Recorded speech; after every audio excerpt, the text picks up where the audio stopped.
Hello दोस्तों, एक बार फिर से आप सभी का स्वागत ज्ञान सेतु में मैं करती हूँ। दोस्तों, आज हम आदिकाल के प्रमुख कवि व रचनाओं के विषय में जानकारी प्राप्त करने जा रहे हैं। आदिकाल के प्रमुख कवि व उनकी रचनाएं जान लेते हैं। दोस्तों, सबसे पहले आदिकाल के विषय में जान लेना आपके लिए बहुत आवश्यक है। अक्सर परीक्षाओं में पूछा जाता है कि आदिकाल का समय कब से कब तक का माना जाता है। तो दोस्तों, ये तो आपको पता ही होगा कि आदिकाल का समय 8वीं शताब्दी से 14वीं शताब्दी के मध्य का समय जो है उसे आदिकाल कहा जाता है। ठीक है, तो दोस्तों पढ़ते हैं इस काल में कौन कौन से रासो काव्य लिखे गए। अब्दुल रहमान का है संदेश रासक। अगर आपसे पूछा जाता है संदेश रासक किसने लिखा, तो आप सीधे कह सकते हैं कि अब्दुल रहमान ने संदेश रासक लिखा। अगला है दोस्तों नरपति नाल। नरपति नाल ने लिखा विसलदेव रासो। विसलदेव रासो लिखा। दोस्तों, विसलदेव रासो के विषय में बता दूं, यह अपभ्रंश हिंदी में लिखा गया है। तो विसलदेव रासो की हिंदी में लिखा गया। अगर प्रश्न आपसे पूछा जाता है तो आप कह सकते हैं कि यह अपभ्रंश हिंदी में लिखा गया है। अगला है चंद्रवरदाई ने लिखा पृथ्वी रासो। बहुत ही आदिकाल की सबसे प्रसिद्ध रचना इसे माना जाता है। तो आदिकाल के प्रसिद्ध कवि कौन है अगर आपसे कहा जाए तो प्रमुख कवि हैं चंद्रवरदाई और पृथ्वी रासो इन्होंने डिंगल व पिंगल हिंदी में लिखा। अगला है दोस्तों जगनिक। जगनिक ने परमाल रासो लिखा। अक्सर पेपर में पूछा जाता है कि परमाल रासो के रचयिता कौन है, तो आप कह सकते हैं कि जगनिक। अगला है जलह कवि। जलह कवि ने बुद्धि रासो लिखा। दलपति विजय ने लिखा खुमान रासो, जो राजस्थानी हिंदी में लिखा गया। ठीक है दोस्तों, राजस्थानी हिंदी में लिखा गया है।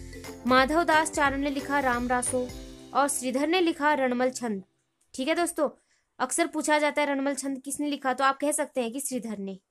अगला है तो शालिभद्र ने लिखा भरतेश्वर बाहुबली रास।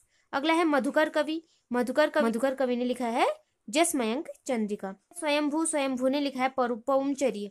ठीक है, स्वयंभू ने क्या लिखा है, पौमचर्य। अक्सर परीक्षा में पूछा जाता है कीर्तिलता, कीर्ति पताका या विद्यापति पदावली से, तो आप समझ सकते हैं कि विद्यापति ने लिखा। विद्यापति पदावली आएगी तो आप कह सकते हैं कि विद्यापति पदावली तो विद्यापति ने लिखा। और कीर्तिलता और कीर्ति पताका भी विद्यापति ने लिखा। अगला है दोस्तों सारंगधर ने लिखा हमीर रासो। हमीर रासो भी अक्सर पेपर में पूछा जाता है, तो आप सीधे कह सकते हैं कि हमीर रासो सारंगधर ने लिखा है। नेक्स्ट है दोस्तों नल्ह सिंह भाट। नल्ह सिंह भाट ने लिखा है विजयपाल रासो। तो विजयपाल रासो किसने लिखा अगर आपसे पूछा जाता है, तो आप कह सकते हैं कि नल्ह सिंह भाट ने। नेक्स्ट है दोस्तों समय सुंदर। समय सुंदर ने लिखा राम रासो। कुंभकर्ण ने लिखा रतन रासो। दयाराम ने लिखा राणा रासो। दयाराम को दयाल कवि भी कहा जाता है। यदि आपसे कोई ऑप्शन आए, आपको प्रश्न पूछा जाए और उसमें दयाराम की जगह अगर दयाल कवि भी हैं, तो आप सीधे समझ जाइए कि दयाराम को ही दयाल कवि भी कहा जाता है। तो राणा रासो किसने लिखा, दयाल कवि या दयाल राम ने। अगला है देवप्रभ। देवप्रभ ने लिखा कुमारपाल रासो।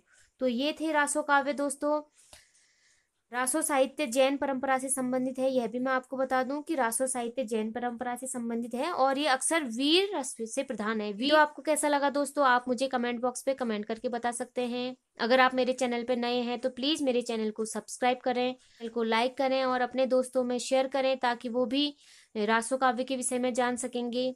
बहुत ही इंपॉर्टेंट क्वेश्चन दिए गए हैं इसमें। दोस्तों, इस वीडियो में दी गई जानकारी आपको कैसी लगी, ये आप मुझे कमेंट बॉक्स पे कमेंट करके बता सकते हैं। दोस्तों, अगर आप मेरे चैनल पे नए आए हैं तो प्लीज सब्सक्राइब किए बिना न जाएं। दोस्तों, मेरा नया चैनल है तो इसमें आपके हेल्प की भी जरूरत है मुझे। ऐसी ही जानकारियों के साथ मिलते हैं एक नई वीडियो के साथ। ध्यान रखिएगा, अपने परिवार का ध्यान रखिए और अपने दोस्तों में यह वीडियो शेयर जरूर करिएगा। दोस्तों, आदिकाल से संबंधित अन्य जानकारी मैं आदिकाल पार्ट 2 में डालूंगी। जो नेक्स्ट वीडियो आने वाला है उसमें आदिकाल के संबंधित कुछ अन्य मुख्य जानकारियां होंगी। दोस्तों, तो चलिए मिलते हैं एक नए वीडियो के साथ। आदिकाल पार्ट 2 में मिलते हैं।